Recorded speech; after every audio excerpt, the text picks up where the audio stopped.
बातमी आहे राहुल गांधी यांनी निवडणूक आयोगाला दिलेल्या आव्हानासंदर्भात। निवडणूक आयोग माझ्याकडून ॲफिडेव्हिट मागताय।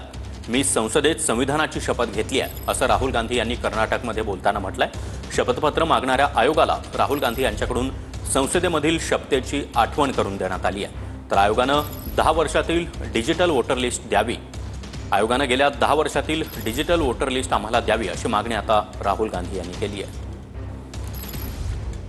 मुझसे इलेक्शन कमीशन एफिडेविट मांगता है, मुझसे कहता है कि मुझे ओथ लेना है। मैंने पार्लियामेंट के सामने, पार्लियामेंट के अंदर ओथ लिया है, इस संविधान के सामने ओथ लिया है, इस पर हाथ डाल के वोट लिया है, इस पे हाथ डालकर ओथ लिया है।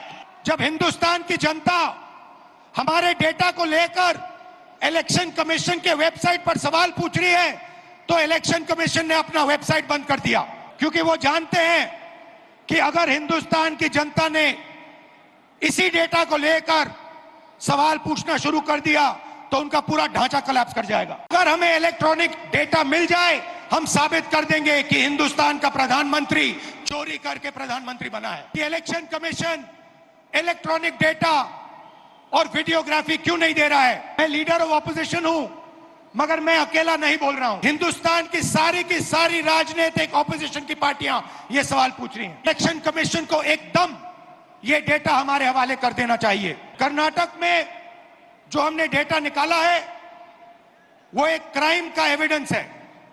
6 महीने लगे हमें उस डेटा को निकालने के लिए। जब हिंदुस्तान की जनता हमारे डेटा को लेकर इलेक्शन कमीशन के वेबसाइट पर सवाल पूछ रही है तो इलेक्शन कमीशन ने अपना वेबसाइट बंद कर दिया। वीडियोग्राफी के रिकॉर्ड्स दे, और अगर ये हमें देंगे तो हम ये साबित कर लेंगे कि सिर्फ एक सीट नहीं चोरी हुई है, और सिर्फ कर्नाटका में नहीं चोरी हुई है, पूरे हिंदुस्तान में सीटें